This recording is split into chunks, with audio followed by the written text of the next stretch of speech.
नमस्कार, स्वागत है आप सभी का न्यूज 18 राजस्थान पर। मैं हूं आपके साथ हेमंत कुमार। चलिए खबरों की शुरुआत करेंगे इस वक्त की सबसे बड़ी खबर के साथ।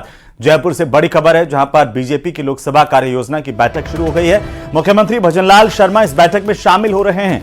मुख्यमंत्री भजनलाल शर्मा के साथ ही प्रदेशाध्यक्ष सीपी जोशी, केंद्रीय मंत्री गजेंद्र सिंह शेखावत भी बैठक में शामिल हो रहे हैं। तो साथ ही साथ केंद्रीय मंत्री अर्जुन मेघवाल समेत कई भारतीय जनता पार्टी के दिग्गज नेता इस बैठक में मौजूद हैं। विस्तार से चर्चा मंथन का दौर भारतीय जनता पार्टी के खेमे में। इस वक्त की सबसे बड़ी खबर हम आपको बता रहे हैं जयपुर से, जहां बीजेपी की बैठक शुरू हो गई है। मुख्यमंत्री भजनलाल शर्मा के साथ ही केंद्रीय मंत्री गजेंद्र सिंह शेखावत, अर्जुन राम मेघवाल और अन्य मंत्रियों की मौजूदगी। ओम माथुर, अरुण सिंह और तमाम पदाधिकारी पार्टी के वे भी यहां पर इस बैठक में शिरकत कर रहे हैं। लोकसभा कार्य योजना की बैठक शुरू हो गई है। ज्यादा जानकारी के साथ सहयोगी बाबूलाल धायल फोन लाइन पर। बाबूलाल, क्या जानकारी बैठक को लेकर के लोकसभा की कार्य योजना भारतीय जनता पार्टी बना रही है?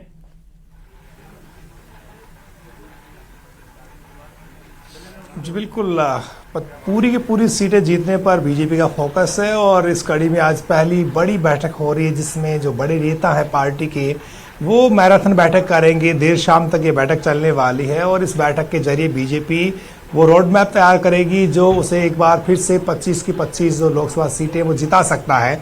तो सारे के सारे जो नेता हैं उनके लिए इस वक्त जो है विचार का विषय यही है कि क्या 2014, 2019 क्या 2024 में रिपीट हो पाएगा। उसी पर सारा का सारा फोकस है। पार्टी ने कैटेगरी बांटी है कि ए, बी और सी में 25 सीटें जो है उनको उन्होंने विभक्त किया है।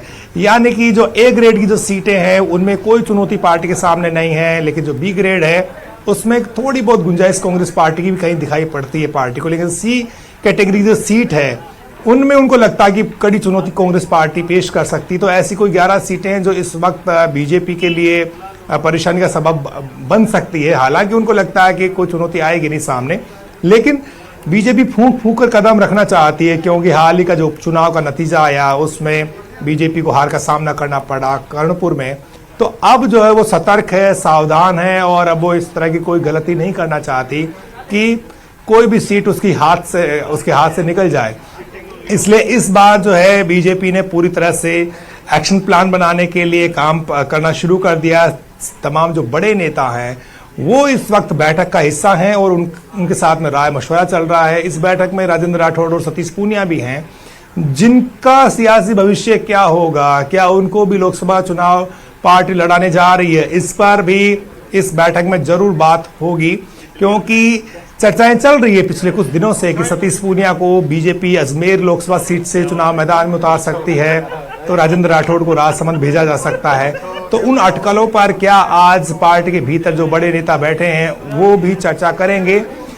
जो सांसद हैं और जिन्होंने विधायक का भी चुनाव लड़ा और जो चुनाव हार गए, क्या उनको पार्टी फिर से रिपीट करेगी, उनको टिकट देगी, उस पर भी आज की बैठक में चर्चा होना माना जा रहा है। इसके अलावा राम मंदिर का जो मुद्दा है वो लोगों की आस्था से जुड़ा हुआ है। इस साल जो है चुनाव है और 2024 के इस चुनाव को देखते हुए 22 जनवरी की तारीख को ज्यादा दूर नहीं है। तो बीजेपी गांव-गांव, शहर-शहर, हर आदमी की जुबान पर भगवान राम के मंदिर का जो प्राण प्रतिष्ठा कार्यक्रम होने जा रहा है उसको लेकर जाना चाहती है। उसके लिए तैयारियां उसकी बहुत बड़ी है।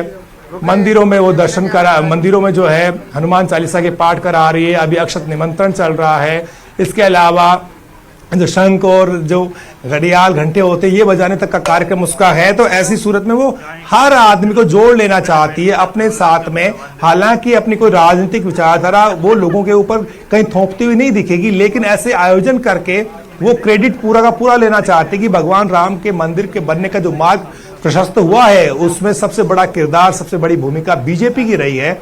तो इसका वो सियासी फायदा उठाना चाहती है लोकसभा के चुनाव में भी। इसलिए ज्यादा से ज्यादा लोगों को आने वाले दिनों में अयोध्या में भगवान राम के दर्शन कराने का भी उसका प्लान है। और यहाँ से भक्त जा रहे हैं सेवा करने के लिए भी, लंगरों में भंडारे वहां पर चलेंगे। तो बहुत सारे लोगों को जोड़ करके मतदाताओं के बीच में बीजेपी एक ऐसा मैसेज देना चाहती है कि वो ही सच्चे मायने में बहुसंख्यक मतदाताओं के वोट की हकदार है और वो अजय रहना चाहती है, अपराजय पार्टी बनना चाहती है, ताकि ये जो साल है 2024 का, ये भी उसके लिए वैसा ही गुजरे जैसा 2014 और 2019 गुजरा। और पार्टी ने नारा भी दिया है कि इस बार 400 पार, यानी कि 400 सीटें जीतने का लक्ष्य बीजेपी ने तय किया है। अब वो इसके आसपास कहां तक पहुंचती है देखना बाकी है, लेकिन फिलहाल पूरी तैयार है बीजेपी और उस दिशा में आज से पार्टी ने कदम बढ़ाना शुरू कर दिया। बिल्कुल बाबूलाल, देखिए विधानसभा चुनाव में भी पार्टी ने जिस रणनीति के साथ सीटों में बंटवारा किया, कैटेगराइज किया, और अब लोकसभा चुनाव में आप कह रहे हैं, लेकिन क्या किस नजरिए से इसे देखा जाए, क्योंकि जब पिछला लोकसभा चुनाव था तब स्थितियां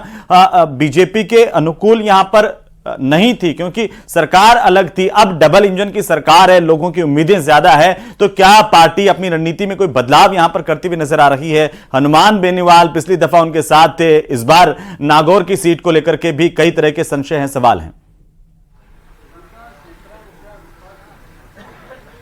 जी बिल्कुल नहीं, क्योंकि कोई सवाल फिलहाल किसी भी पार्टी नेता के जहन में नहीं है, क्योंकि बीजेपी के साथ उनका अलायंस हुआ था और हनुमान बेनीवाल साथ में आए थे बीजेपी के, और उनकी पार्टी को एक सीट मिल गई थी। लेकिन अब जब गठबंधन में वो है नहीं, और कोई गठबंधन के लिए कोई दल इतनी ताकत नहीं रखता कि बीजेपी उसको एक सीट दे दे, तो बीजेपी सारी की सारी सीटों पर चुनाव लड़ने जा रही है और उसको लगता है कि उसे गठबंधन की दरकार नहीं है, क्योंकि माहौल उसके पक्ष में है। अब यहां पर बीजेपी बिल्कुल बाबूलाल, नजर बनाए रखिए, अपडेट हम आपसे लेते रहेंगे। बहरहाल लोकसभा चुनाव की तैयारियों को लेकर के भारतीय जनता पार्टी की बैठक हो रही है और इस बैठक में शामिल होने के लिए राजेंद्र राठौड़ भी पहुंचे, तो तमाम जो बड़े नेता हैं उनकी मौजूदगी बैठक में देखी जा रही है। बैठक को लेकर राजेंद्र राठौड़ ने बयान दिया है और कहा है कि मिशन 25 फिर से पूरा हो, इस पर चर्चा होगी। यानी कि राजस्थान में लोकसभा की 25 सीटें हैं और 25 की 25 सीटें बीजेपी के खाते में कैसे जाए, इसे लेकर चर्चा हो रही है। राजेंद्र राठौड़ ने कहा, राम मंदिर प्राण प्रतिष्ठा को लेकर के भी बयान दिया,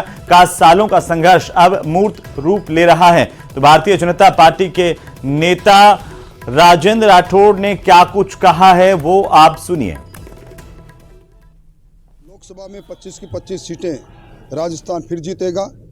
दुनिया के सबसे लोकप्रिय नेता के नेतृत्व में इस बार 400 पार निश्चित तौर पर होंगे। और इस बार जो घमंडिया गठबंधन बन रहा है, ये चुनाव से पहले ही, टिकटों के वितरण से पहले ही टुकड़े टुकड़े हो जाएगा।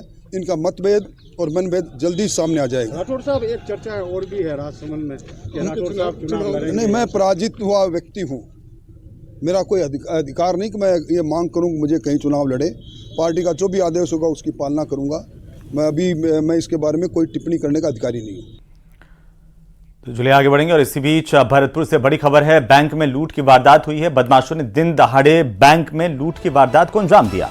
हथियार लेकर के बदमाश यहां पर पहुंचे थे। फिल्मी अंदाज में लूट की वारदात को अंजाम दिया गया है। बैंक में बदमाशों ने हवाई फायर किए हैं।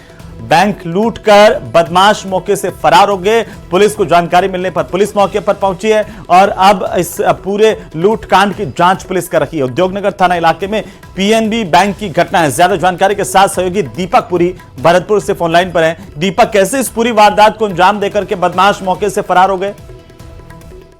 देखिए, बिल्कुल ये बदमाशों द्वारा बड़ी वारदात को अंजाम दिया गया है। उद्योगनगर थाना इलाके में जो रिको इंडस्ट्रियल एरिया है, वहां पर पीएनबी बैंक है। वहां बदमाश आते हैं और आकर के फिल्मी स्टाइल में वहां वारदात को अंजाम देते हैं और कैश लूट करके ले जाते हैं।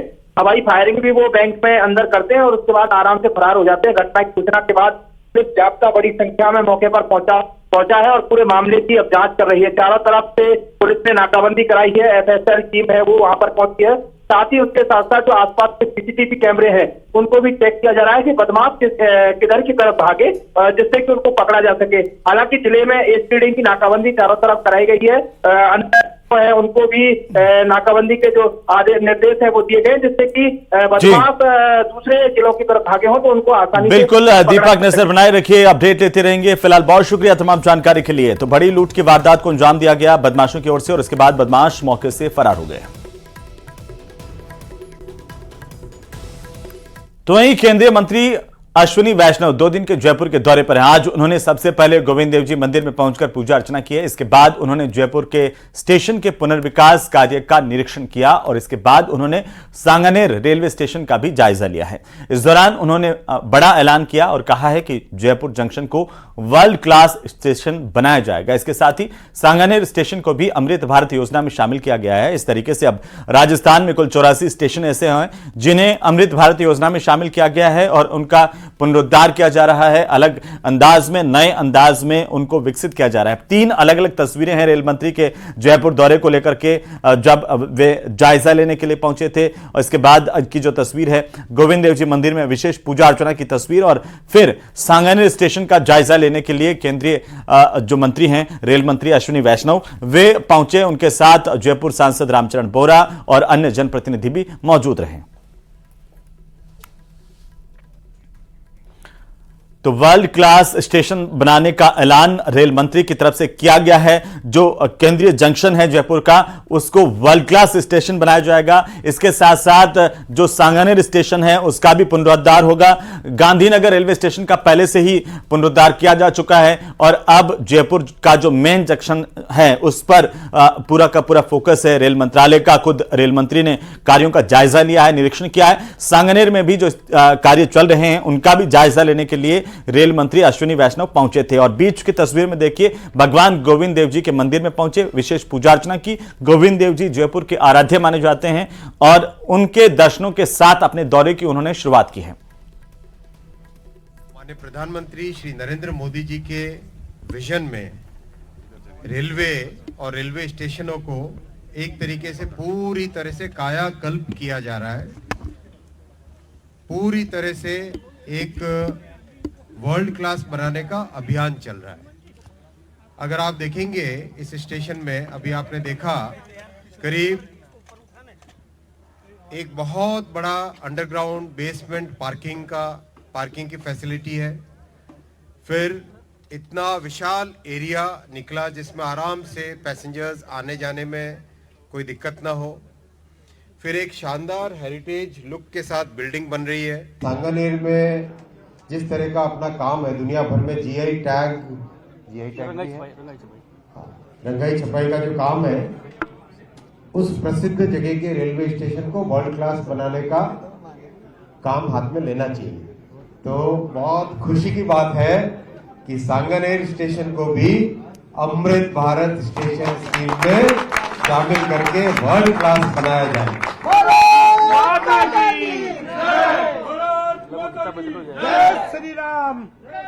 बजट कितना होगा, डिजाइन कैसे होगा, मैं पर्सनली देखूंगा। जैसा प्रधानमंत्री श्री नरेंद्र मोदी जी ने हमेशा मार्गदर्शन दिया है कि काम ऐसा करो 40-50 वर्षों तक वो जनता की सेवा में काम आ सके, वैसा काम करो। तो उस हिसाब से मैंने आज पर्सनली मुआवना किया है। वहीं बीजेपी ने राम मंदिर की प्राण प्रतिष्ठा कार्यक्रम में कांग्रेस की गैर मौजूदगी के फैसले की कड़ी निंदा की है। केंद्रीय मंत्री कैलाश चौधरी, संसदीय कार्य मंत्री जोगाराम पटेल और पूर्व विधायक मदन राठौड़ ने कांग्रेस पार्टी पर जमकर निशाना साधा। कहा कि कांग्रेस की कभी भी भगवान श्री राम में आस्था नहीं रही। कांग्रेस राम सेतु को भी काल्पनिक बता चुकी है। जिसके किस्मत में होता है ना वही राम के दरबार में जा सकता है। उनके भाग्य में नहीं है राम के दरबार में पहुंचना। और निश्चित रूप से ये एक निम्नता है पॉलिटिक्स की कि भगवान श्री राम हम सब के आराध्य देव है और उसके अंदर इस तरह की पॉलिटिक्स करना मुझे लगता है कि इनके पतन का ये कारण बनेगा आने वाले समय के अंदर। वैसे भी इनको भगवान राम में विश्वास था नहीं क्योंकि इन्होंने भगवान राम को काल्पनिक बताया था। कांग्रेस की मानसिकता मुझे लगता है राम विरोधी रही है और उसी वो बरकरार रखना चाहते हैं और पूर्वाग्रह से ग्रसित हो गए हैं वो। देखो हार जीत प्रजातंत्र में होती रहती है और वो अपनी हार को भी पचा नहीं पा रहे हैं। इसीलिए वो एक ऐसे अहम मुद्दे पर जो सबसे आस्था से जुड़ा हुआ है, खाली भारत का नहीं, अंतर्राष्ट्रीय स्थिति आस्था से जुड़ा हुआ विषय, उसमें स्वेच्छा से आना चाहिए, भाग लेना चाहिए। राम जी के कोई विषय किसी राजनीतिक दल का नहीं है, वो तो आस्था से जुड़े सभी विषयों का और किसी धर्म से भी जुड़ा हुआ नहीं। कपिल सिब्बल ने स्वयं ने एक स्टेटमेंट दिया था, वो जब कांग्रेस का प्रवक्ता भी था और एडवोकेट भी कांग्रेस की तरफ से एडवोकेसी कर रहा था, उसने भी और एफिडेविट दिया कि राम सेतु नहीं था, ये काल्पनिक है और राम तो हुए ही नहीं। इन्हें कांग्रेस कभी भी राम में विश्वास नहीं करती। मैं सोचता हूँ कि कांग्रेस ने जो निर्णय किया ये आत्मघाती कदम है, अपने पैरों पर कुल्हाड़ी मारने का काम किया है उन्होंने। तो अगली खबर जयपुर से, जहां पर लोकसभा की तर्ज पर अब राजस्थान विधानसभा में भी सत्र शुरू होने से पहले सर्वदलीय बैठक होगी। 16 जनवरी को विधानसभा में सभी राजनीतिक दलों के नेताओं की बैठक बुलाई गई है। संसदीय कार्य मंत्री जोगाराम पटेल ने कहा कि राजस्थान विधानसभा में ये परंपरा सदन को सुचारू रूप से चलाने और विपक्ष को भी साथ लेकर चलने के लिहाज से महत्वपूर्ण है। इस बैठक में सत्र के दौरान सार्थक मुद्दों पर बहस समेत विभिन्न विषयों पर बातचीत होगी।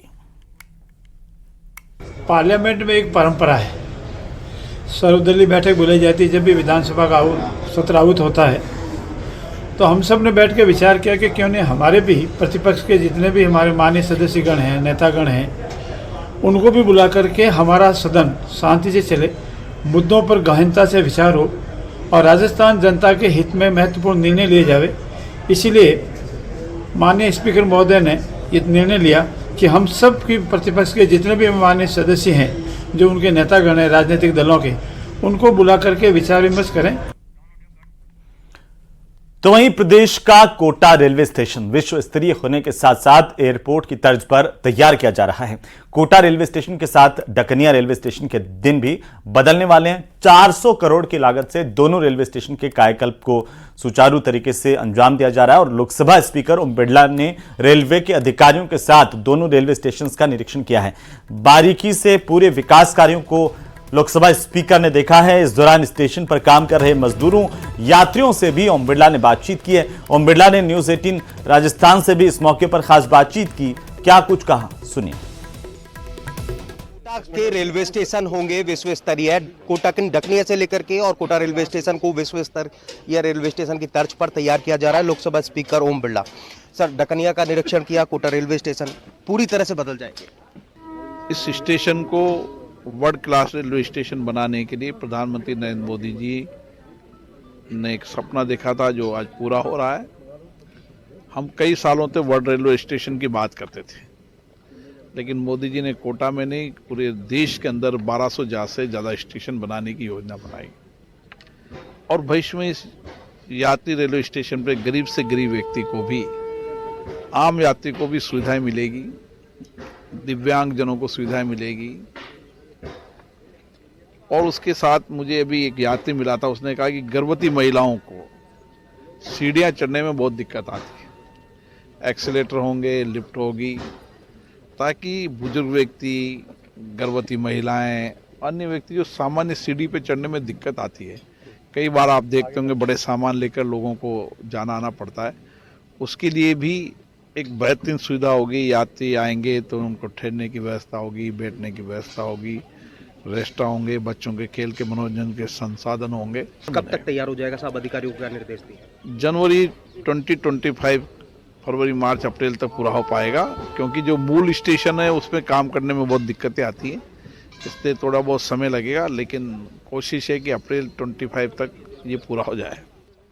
तो अप्रैल 2025 तक ये जो रेलवे स्टेशन है वो तैयार हो जाएंगे और निश्चित तौर पर जो वर्ल्ड क्लास रेलवे स्टेशन है उसकी श्रेणी में इन रेलवे स्टेशन को तैयार किया जा रहा है। और सीधे तौर पर कह सकते हैं कि जो एयरपोर्ट पर जो फैसिलिटीज़ होती हैं, 5 स्टार जो फैसिलिटीज़ हैं वो इन रेलवे स्टेशन पर होंगी। इस तर्ज पर इन रेलवे स्टेशन को तैयार किया जा रहा है। हिमांशु मित्तल, न्यूज़ 18।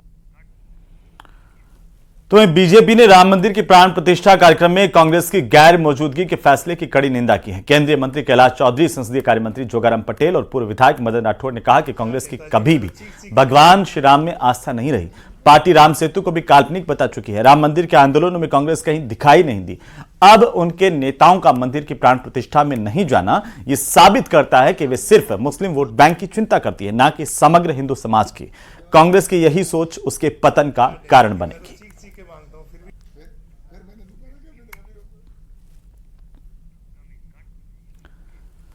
तो वहीं प्रधानमंत्री मोदी ने नासिक के कालाराम मंदिर में दर्शन कर पूजन करने के बाद साफ सफाई भी की। प्रधानमंत्री ने लोगों से 22 जनवरी तक अपने घरों के आसपास मौजूद मंदिरों में साफ सफाई करने की अपील की है। प्रधानमंत्री ने मंदिर में दर्शन से पहले परिसर में साफ सफाई अभियान की भी शुरुआत की। पीएम मोदी ने खुद मंदिर परिसर में सफाई अभियान में हिस्सा लिया। उन्होंने आह्वान किया था कि 22 जनवरी तक हम सभी देश के तीर्थ स्थानों की मंदिरों की साफ सफाई करें, स्वच्छता का अभियान चलाएं। आज मुझे कालाराम मंदिर में दर्शन करने का और मंदिर परिसर में सफाई करने का सौभाग्य प्राप्त हुआ है। स्वर के निमित्त आग्रह दोहराऊंगा कि राम मंदिर में प्राण प्रतिष्ठा के पावन अस्वर के निमित्त देश के सभी मंदिरों में, सभी तीर्थ क्षेत्रों में स्वच्छता अभियान चलाएं, अपना श्रमदान करें। और अब बात करेंगे डीडवाना की खबर की, जहां डीडवाना नगर परिषद में भ्रष्टाचार और पट्टों की पत्रावलियां गायब होने का मामला गरमाया हुआ है। इस पर डीडवाना के निर्दलीय विधायक यूनुस खान का बड़ा बयान आया है। यूनुस खान ने कहा कि 14 पत्रावलियों के गायब होने के मामले की निष्पक्ष जांच होनी चाहिए और जो भी दोषी है उसके खिलाफ सख्त से सख्त कार्रवाई करवाई जाए। साथ ही नगर परिषद के पूरे कार्यकाल में हुए पट्टों और टेंडर के कामों की जांच की जानी चाहिए। डीडवाना विधायक यूनुस खान ने बड़ा बयान दिया, कहा कि पट्टों की पत्रावलियां गायब होना बेहद महत्वपूर्ण है और इस पूरे मामले की निष्पक्ष जांच होनी चाहिए।